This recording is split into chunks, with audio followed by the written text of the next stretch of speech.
Welcome back to another Swordmaster Publications presentation. My name is Ernie Lawrence. Today we're going to be studying Judges chapter 9. Now, as we get into this, I want to go back to the last verse of chapter 8 because I think it helps us understand a little bit about what's happening here as we move into chapter 9 with Abimelech. Abimelech is considered to be one of the stories in the book of Judges, but typically when we see judges in this book, we're talking about people who are sent by God to bring Israel out of some kind of calamity that they found themselves in, either being dominated by another nation or being at war with another nation and losing or something along those lines. Abimelech is not like that. Abimelech is not a judge in that sense, even though he does rule over the people in kind of the same way that the judges do. And I think that's part of why he is in here. But he is not a good guy. So starting in verse 35 of chapter 8, we see that the Israelites did not show kindness to the house of Jerubbaal. And that's Gideon. Okay, so it says namely Gideon, according to all the goodness which he had showed unto Israel. Remember, Gideon had come in and saved Israel and had done great things to Israel, but then after that, Israel doesn't really treat his family very kindly.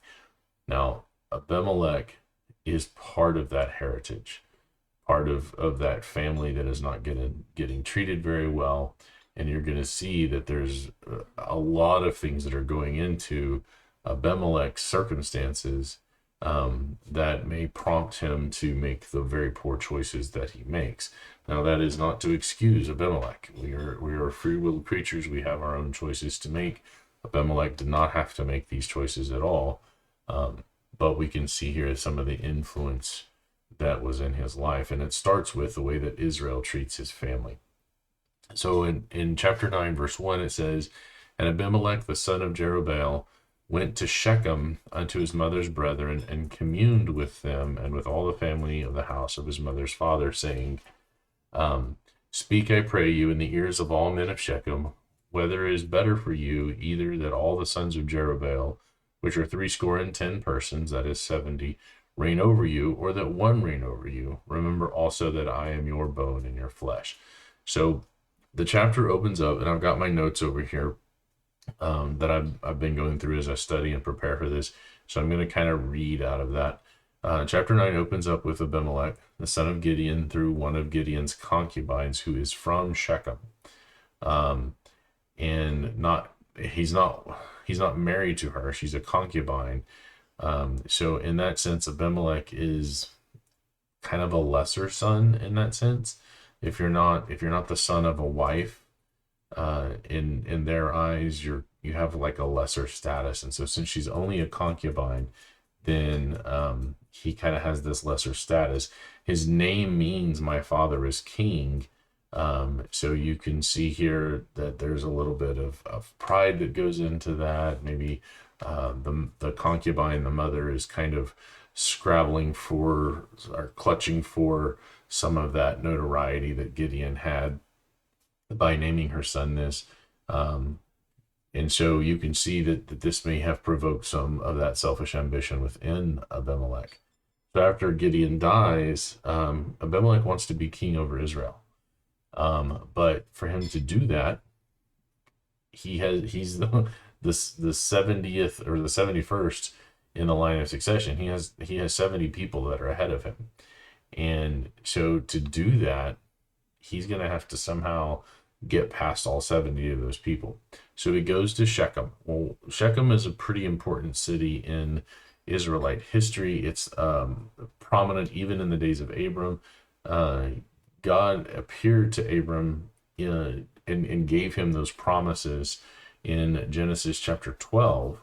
You can see there, going back to our study in Genesis chapter 12, God appears to Abram and gives him the promises concerning the land. Go into the land I will show you, and those kinds of things. And Shechem was also the burial place of Joseph, as we see in Joshua 24:32.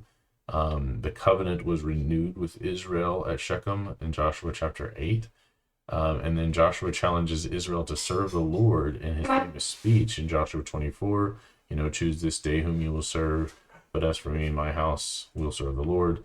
So Abimelech is not choosing a random city. Shechem has a lot of historical importance to the nation of Israel, but it's also happens to be where his mother is from. So he goes to them, goes to these people that are the family of his mother, kind of his people, and he says, look, you've got all these sons of Gideon that are kind of ruling over you. You're looking to them not as kings so much, but as more as the judges or whatever, just these mighty men that are ruling over them. And he's like, would you rather have 70 people ruling over you, or would you rather have one? And this is that same appeal that the Israelites face their entire existence. Okay, look, when we get to 1 Samuel, what are they doing? They're looking at other nations and saying, we want a king like them. We want to be like these other nations. And so Abimelech is making an early version of that same appeal to the people of Shechem, saying, do you want a council, or would you rather have one king like all the other nations? Okay, and then he says, as you make your decision, remember also that I am your bone and flesh. In other words, I'm one of you. If you're going to select one person to be the king, don't you want somebody that you're family with to be king rather than somebody that you're not? And so he's very crafty as he approaches these people. It says, then his mother's brethren spake of him in the ears of all the men of Shechem all these words, and their hearts inclined to follow Abimelech. So their desire, that he stirred up these desires in them, and their hearts, not their minds, not their spirits, their hearts inclined to follow. That means their desire was to Abimelech. They were listening to his words. They were giving heed to his words, and it sparked those desires in them and led them to an inordinate desire. In other words, they were going outside of God's design, God's prescribed order of things. And part of that was, for they said, he is our brother. And so they had an in, the king is our brother. The king is one of us. He's our kinsman. He's not that related to all these other Israelites that he would be ruling over. So we would get a special place. And so they were greedy. That's essentially what the desire was, that they were greedy for power and for status and whatever. And Abimelech could give that to him because he was related to them. And he played on that. So they gave him 70 pieces of silver.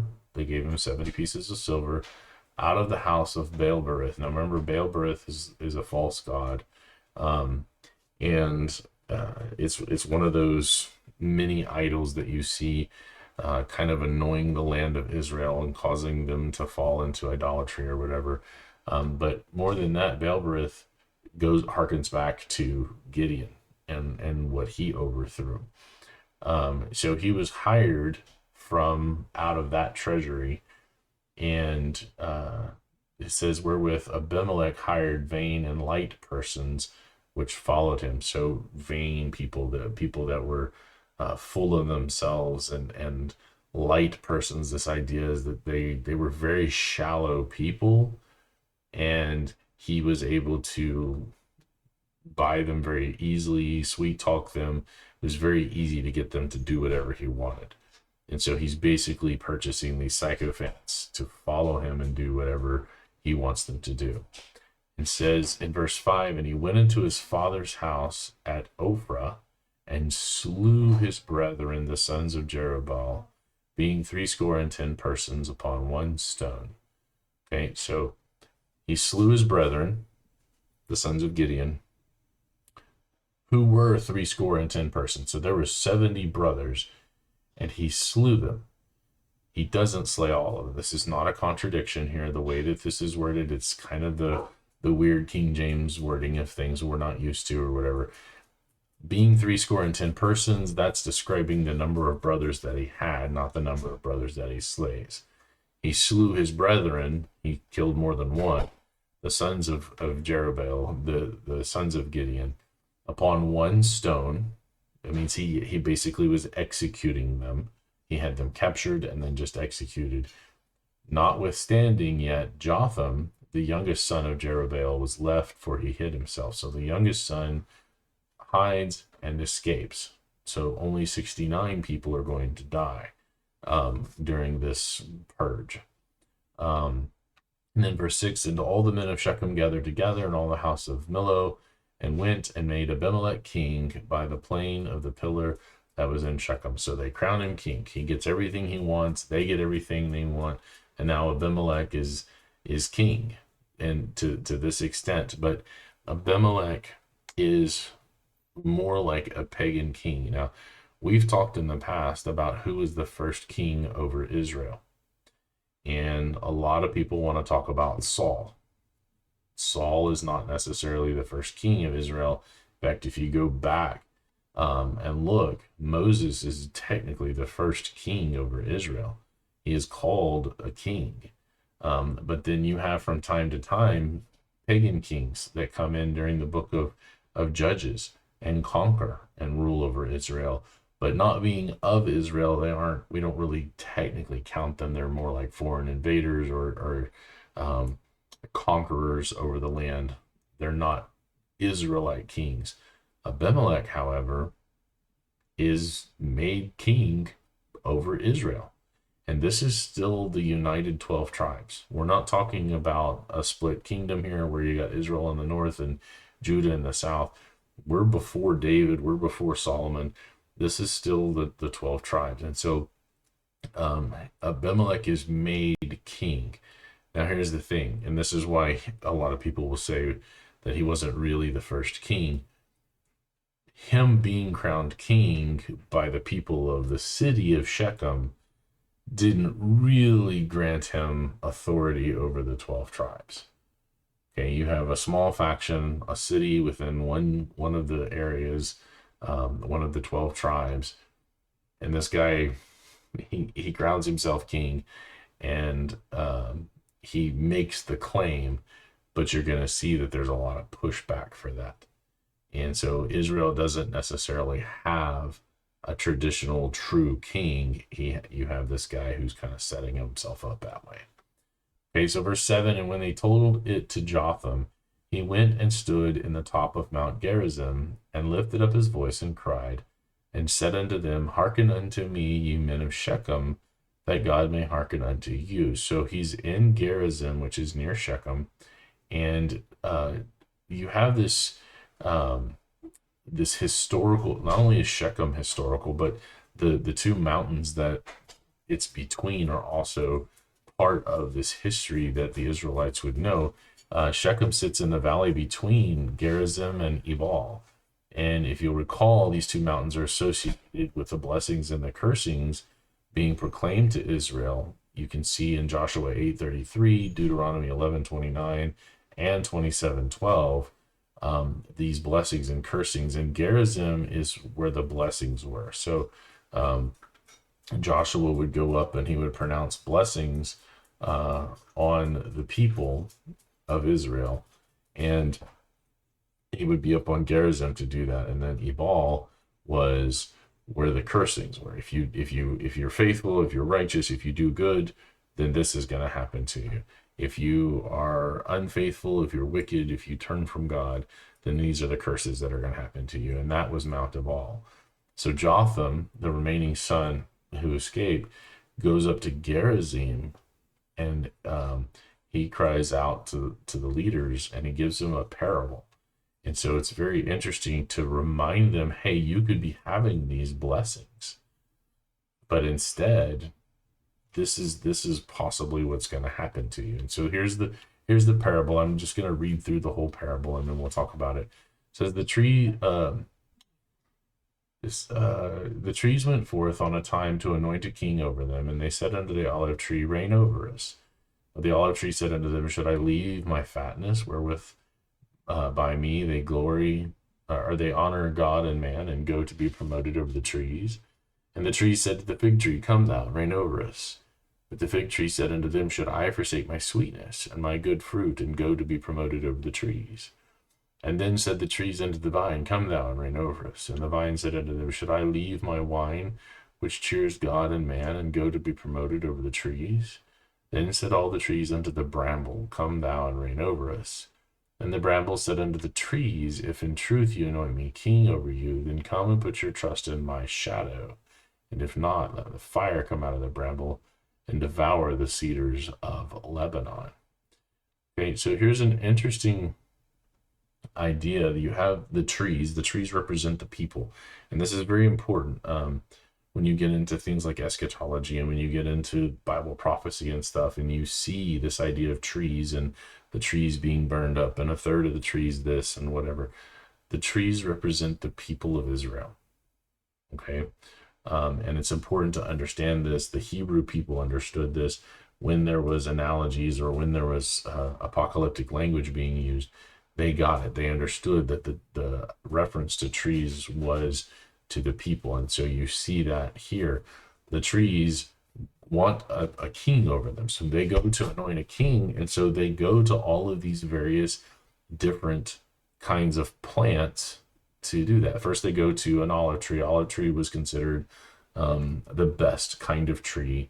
It provided oil, it provided food, it had all of these qualities to it. It was the oil that they would, the olive oil would be used to anoint kings, those kinds of things. So an olive tree would have been the best king, but the olive tree said, why would I leave the position that God has put me in to come be king over you? God hasn't made me king over you. I don't want to take a position that's not rightfully mine. And then the fig tree. Okay, the fig tree provided dessert, it provided fruit, it provided something tasty and sweet. It had its purpose, but it was kind of a lesser status than the olive tree. And so the fig tree does the same thing as the olive tree. So why would I leave the place that God has designed for me to be without him setting me over you? Why would I want to leave that and reign over you? What's the purpose in that? And so the fig tree says no. Then you leave the idea of a tree ruling over the trees and you go to a vine. A vine, even though you're talking about grapes and things that are good fruits or whatever, it's a plant that has lesser status in the sense of it's not as strong, it's not as big, there's not really much in the way of shade. So there's the idea of a vine being a king is not as acceptable in the Hebrew mindset. Now, this is really interesting because Jesus comes along and he actually says, I am the vine, and he becomes the king, right? So you have this one vine that is better than all of the rest, and he can actually be king even as a vine. So I found that kind of juxtaposition very interesting. But even the vine, which isn't really a tree, he isn't one of the people, says, why would I leave my position? I make wine, and that cheers both God and man. Okay, and I'm not going to talk about alcohol this time, but you go back and look at some of the other things that I've written on and talked about alcohol. This is a positive reference here. But he says, should I leave my wine? Should I leave the purpose that God has given me to come do the thing that you want me to do, to be king over you? No, I'm not going to do that. And so then they finally get to the bramble. Now, the bramble is worthless. And so you can imagine Jotham, as he's giving this, he's thinking about Abimelech. And the reference here is that the bramble is Abimelech. The bramble is part of the curse that God cursed the ground with when Adam was kicked out of the garden. Okay, the bramble is thorny. It chokes out the fruit-bearing stuff. It's annoying. It's painful. It's something that you normally would just clear out and cast into the fire and get rid of. Okay, but the trees are so desperate to have a king that they go to the bramble and say, "Come reign over us," because nobody else will do it. And so the bramble says to the tree, "If in truth you anoint me king over you, then come put your trust in my shadow." Now that's a kind of a bit of dark humor there. The bramble does not have shadow. Okay, it's too thin, it's wiry, there's not really much shadow there. In other words, what Jotham is saying is, the bramble says, oh, you can trust me, but really you can't. There's nothing there to trust. And then it says, and if not, let fire come out of the bramble and devour the cedars of Lebanon. So this is what the bramble is saying, is like, you can trust me, but if you're not gonna trust me as your king, then fire will come out of me and I will consume you. So the bramble says, okay, I will be your king, but you got to let me be your king, and I will rule over you. But if you're not going to let me do the job you set me to do, in other words, if you're not going to let me be king and tell you what to do, then I will destroy you. So there's a threat that comes along with it. And Jotham is trying to show that Abimelech is using sweet words that he really can't deliver on, but he also represents a threat to Israel. And you're going to see that as they get embroiled in a kind of a civil war going on. So verse 16, now therefore, if you have truly done truly and sincerely, in that you have made Abimelech king, and if you have dealt well with Jerubbaal and his house, and have done unto him according to the deserving of his hands, which is false. You know, we already read that up in chapter 8, verse 35. They did not treat Jerubbaal, Gideon, well, or his house. But he says, if you have, this is Jotham speaking, if you have done unto him according to the deserving of his hands, for my father fought for you and adventured his life far and delivered you out of the hand of Midian. So he's reminding them of what Gideon did. And you are risen up against my father's house this day and have slain his sons. He's laying that at their feet, not just Abimelech's, but their feet. 70 people. And he's talking about them as a collective group here, although we know it was 69. Jotham is not making a mistake. He's just speaking of himself. You know, now that my brothers are dead, I might as well be dead too. Upon one stone, and have made Abimelech the son of his maidservant. Right? He's reminding them that Abimelech is kind of this lesser status, king over the men of Shechem. Notice he doesn't say Israel. He's just king over Shechem. And like I said, Israel kind of rejects the idea of him being king over them. But you have made him to be your king because he is your brother. If you have dealt truly and sincerely with Jerubbaal and his house this day, then rejoice ye in Abimelech, and let him also rejoice in you. In other words, if this is a good idea that you have done, then rejoice. You know, all power to you. But if this is a bad idea, then let fire come out of Abimelech and devour the men of Shechem. So there's the bramble. In other words, these people are putting their trust in bramble, and all they're going to end up doing is getting burned. And it's going to come from Abimelech. He is the bramble. He is the thing that is going to emit the fire that will consume them all. And if you think about it, how do forest fires really get started? If you have a forest fire, a lot of the times it's because of all the underbrush and the extra things that kind of connect the trees one to another. You know, if you have a forest that has a kind of a clear floor, it's very difficult for the fire to spread very well. Now it can, but it's very difficult. If you have all that bramble and underbrush and all the things that kind of clog up the forest floor, like you have pictured here, then that fire is going to come out and it can burn the whole forest down. And so there Jotham is saying, let fire come out from the men of Shechem and from the house of Millo and devour Abimelech. So the bramble is going to get burned up in return for starting the fire amongst the trees. So they're going to consume each other is what Jotham is saying. And he's really saying, you know, if it's a good idea, if this is really what you wanted and this is a good thing, then more power to you. But if this is a bad idea, it's going to come back and it's going to destroy you. And of course, we know what the reality is, that it is a very bad thing. So Jotham makes this proclamation, and then he runs away and flees to Beer and dwelt there for fear of Abimelech, his brother. And then it says, when Abimelech had reigned 3 years over Israel. Again, is he really reigning over Israel though, or is this a thing where he's declared himself king and he's in Shechem, and Shechem is kind of treating him like a king, but the rest of Israel is like, what? Who's Abimelech? What is this guy? And it's not really a legitimate reign. Okay, but it says when he had reigned for 3 years, God sends an evil spirit between Abimelech and the men of Shechem, and the men of Shechem dealt treacherously with Abimelech. So here's this fire that gets kindled between them. And I want to talk a minute about this idea of evil spirit. The word evil, as we think of it in the West, has a pretty significant, specific meaning, and it means that which is not right and good. However, in the Hebrew, the word evil doesn't always mean that. It can mean calamitous, it can mean distress, it can mean conflict. So there's this spirit of conflict or friction that rises up between Abimelech and the men of Shechem.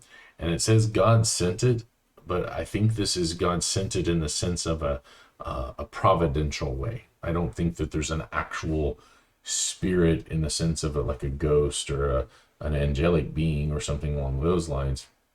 I think this is an air, a way of thinking, like we talk about the spirit of St. Louis, or the spirit of peace, or the spirit, this idea or this concept is something that Abimelech and Shechem is having to deal with. Friction is coming up between them now. I do not believe, I reject the idea of this divine council that's become popular in the past few years. The idea that God sends individual creatures that are evil or bad or whatever, or that the false pagan gods were actually demonic spirit. That all of that, I reject every bit of that. So that's not what I'm talking about here at all.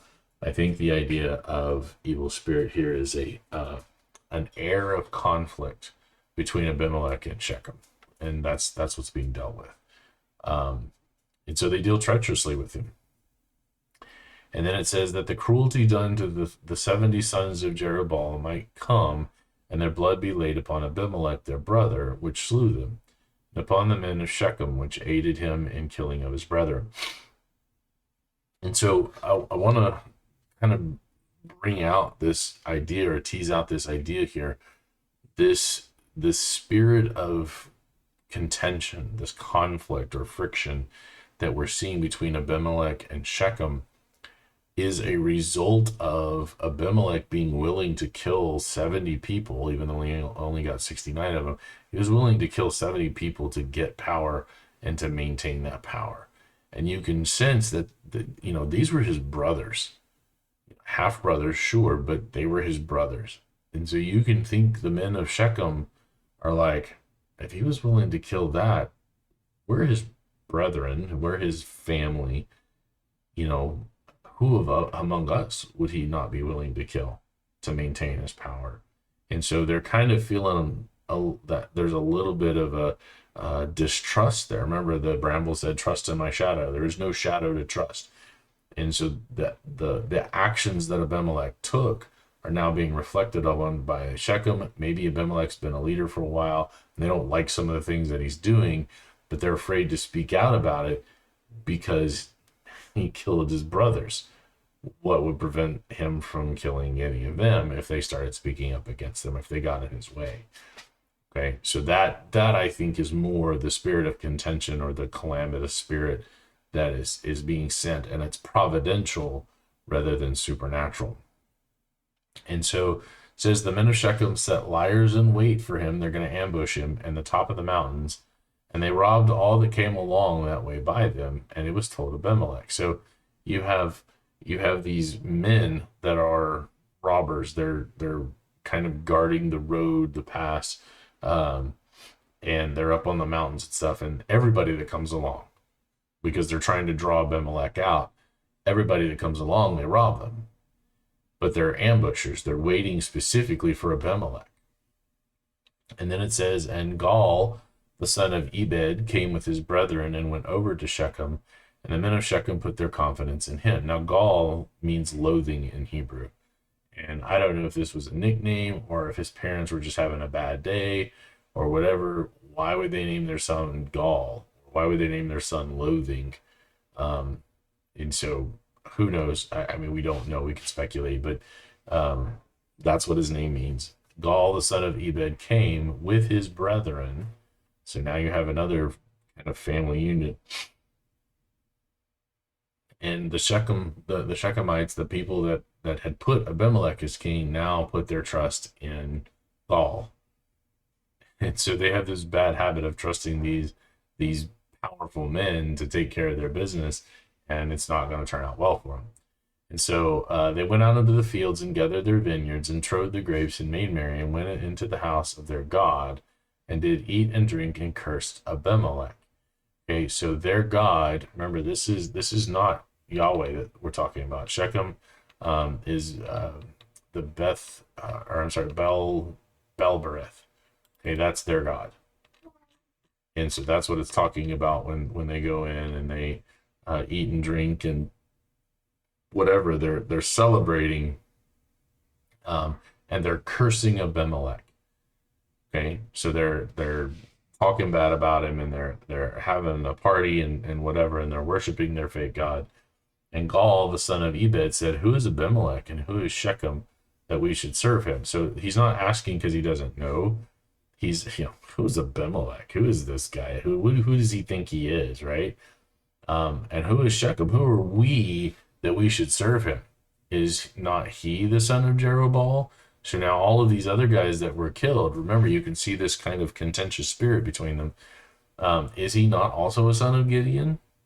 And Zebul, his officer, serve the men of Hamor, the father of Shechem, for why should we serve him? So Gaal is kind of representing that calamitous spirit or that friction that is springing up between Shechem and Abimelech. And so he's saying, hey, who is this Abimelech guy? Isn't he just another son of Gideon? Why should we serve him? Why not have a full son of Shechem be our king rather than this Abimelech guy? And then he says, and would to God this people were under my hand, then would I remove Abimelech. And he said to Abimelech, increase your army and come out. And so Gaal says, if I had the people here to command, if they were under my authority, then I would have the power. Like if everybody backed him, then he would remove Abimelech. And he's starting to make it sound like Abimelech isn't a good king and they don't want him to be king anymore. And so then he taunts Abimelech. He says, increase your army. Well, if Gaal is already prompting the people to join his side, how is Abimelech going to raise an army to fight against him? And so that's where the taunt comes in. And so he tells him, come on out and fight. And then when Zebul, the ruler of the city, heard the words of Gaal, the son of Ebed, his anger was kindled. So Zebul is one of Abimelech's guys. He's the leader, his captain of his armies, and he hears all this going on, and he gets mad.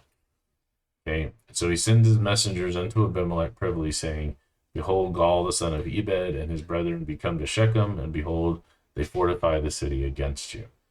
Okay, so Zebul reports back. Gaal is there. He's stirring everybody up. He's fortifying the city. Everybody's joining him, and they're setting it against you. They're rebelling against you, the rightful king. And then Zebul counsels Abimelech. He says, now therefore by night, you and your people that is with you, and lie in wait in the field. And it shall be that in the morning, as soon as the sun is up, you shall rise early, set upon the city, and behold, when he and the people that is with him come out against you, then you may do to them as you shall find occasion. So Zebul is counseling a tactic here. He says, go at night and get everybody to hide in the field. And then in the morning, you're going to go up with a few guys and you're going to attack. And you're going to have this small showing of force, which is what they expect. And then they're going to chase you. They're going to come out of the city because they're going to see you have a small force. They're going to come out. And then all the people that are hiding in the field will rise up and you'll surprise them and ambush them and you'll take care of this guy. Okay?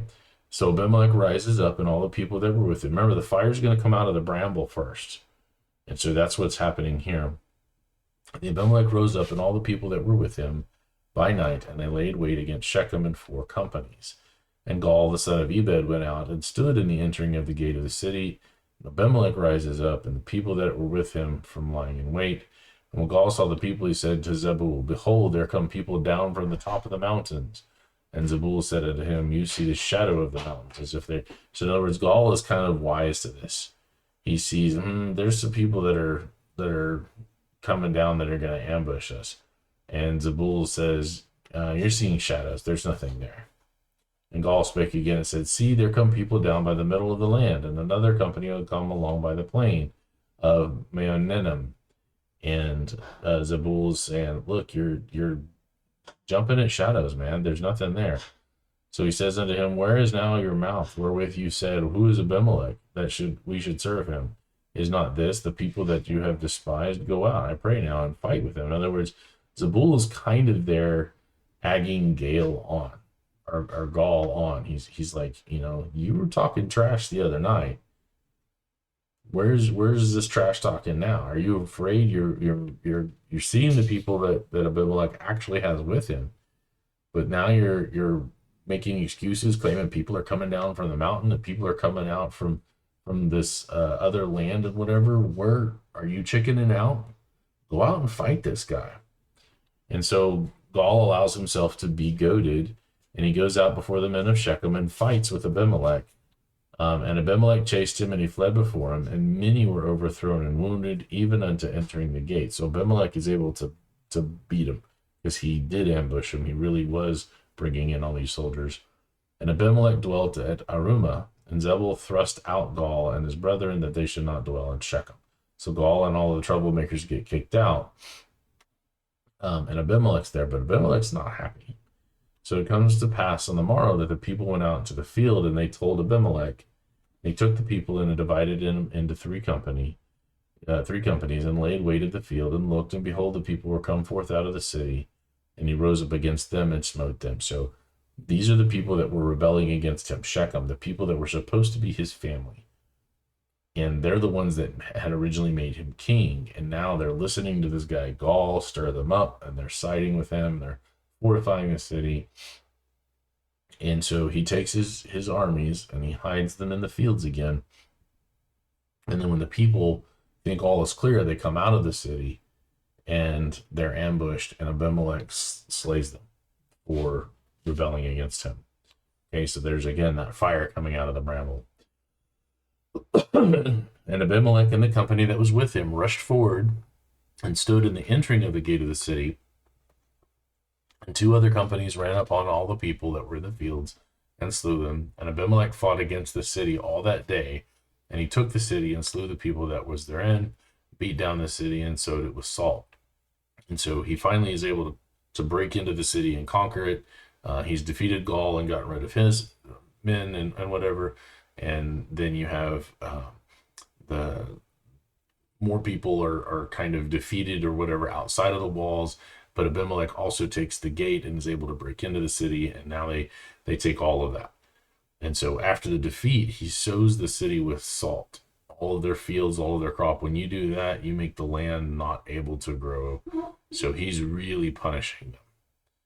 And then it says in verse 46, and when all the men of the tower of Shechem heard that, they entered into a hold of the house of the god Berith.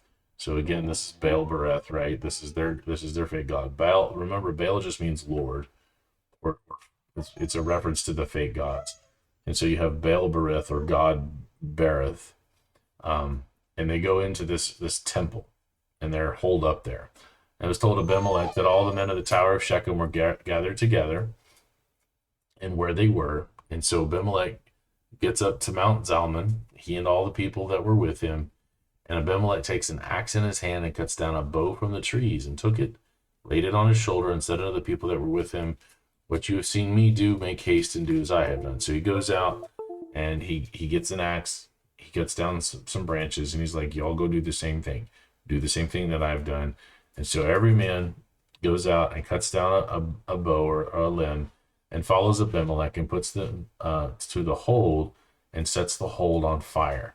So now we have a real fire from the bramble on the temple of Berith, where all of these guys are hidden. And this temple is kind of a tower as well. And so all the men of the Tower of Shechem die, and it was about 1,000 men and women that were all kind of hiding in there, and they were holed up in there, and Abimelech just burns them alive. Okay. And then in verse 50 it says, and Abimelech went to Thebez and encamped against Thebez and took it. So he does the same thing. He's got another town that he's taking because he's really mad. All these people were rebelling against. I'm the king. How dare you rebel against me? And he's doing exactly what they feared. He's a tyrant, a despot, and so they're going against him for it. And then he's just making them realize their fears. It says, but there was a strong tower within the city, and there fled all the men and women and all they of the city, and shut it to them, and get them upon the top of the tower. So, been there, done that, right? Everybody goes to this tower, and they think they're going to be safe there. And so Abimelech's like, oh, well, I've seen this before. And so he comes to the tower and fights against it, went hard into the door of the tower to burn it with fire. He's going to do the same thing. They're going to bring branches. They're going to set the tower on fire, whatever. While they were doing that, a woman cast a piece of millstone, a big heavy stone, just pushes it off the wall or whatever, upon Abimelech's head, and it break his skull. So he's not dead, but it's a fatal wound. He's dying. And so he calls hastily to a young man who is his armor bearer, and says unto him, draw your sword and slay me, that men say not of me a woman. So I don't want to be killed by a woman. How embarrassing would that be? That's his thinking. And so the young man thrust him through, and he died. Let's see if I can. Nope, that's not what I wanted to do. I always do that wrong. I gotta go up here to get rid of that. There we go. All right. So down here at the end again. Sorry about that. So the young man thrust him through and kills him. And when the men of Israel saw that Abimelech was dead, they departed every man unto his place. And that kind of essentially is it. The bramble sets out the fire, and as he's literally setting a fire against the people, against the trees, they return the fire to him in a sense, and he is killed by the people, in this case by a woman, even though his armor bearer is the one that actually ran him through with a sword. Okay, thus God rendered the wickedness of Abimelech, which did unto his father in slaying his 70 brethren, and all the evil of the men of Shechem did God render upon their heads, and upon them came the curse of Jotham, the son of Jerubbaal.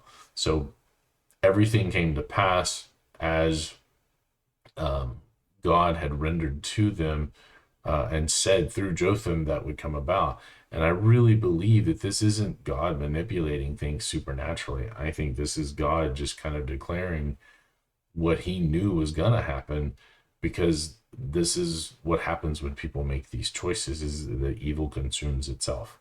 That there's distrust. There's this, it reminds me of the scene in The Lord of the Rings, Return of the King, when they've got Frodo up in the tower, and he's been poisoned by Shelob, and they've got his mithril shirt, and they're like, no, that shirt's mine, or whatever, and they start fighting each other over it, and suddenly you have the whole tower is fighting amongst themselves, the different orcs and stuff, and Tolkien wrote that to show that evil does indeed turn upon itself and consume itself. And I think that's what you have here, is you have God understanding how man works. And because Abimelech was evil and selfish and greedy, and because the Shechemites were the same way, they ended up turning on each other. They got tired of each other and turned on each other and consumed each other. And I think that's where this idea comes from, of God cursing them, knowing what they would eventually choose to do for themselves. I don't think God made them or caused them to do any of this in any direct sense whatsoever. I don't believe in that kind of determinism. I don't believe that God is sitting there pulling strings like everybody's a puppet for his own amusement. I think God just understands us very, very well. And through Jotham, he says, this is what's going to happen to you guys. And they make those choices. And that's exactly what ends up happening. So I know it's been a while since I've done a video. A lot of things been going on personally. Hopefully I'm able to get back and do these on a semi-regular basis. I think I'm going to finish up the book of Judges, and then I'm going to take a break from doing the verse by verse and do some more topical videos for a little while. Maybe get it more into shorts and stuff as I have time. But I do appreciate you watching. I really hope that if you have questions, you'll leave those in the comments. Share this video. I have more of a presence now on Twitter, also on Facebook still. So if you would, comment wherever you see this. I'm happy to answer those questions and study with you. But until next time, my name is Ernie Lawrence, and this has been another Swordmaster presentation, Swordmaster Publications presentation. And until next time.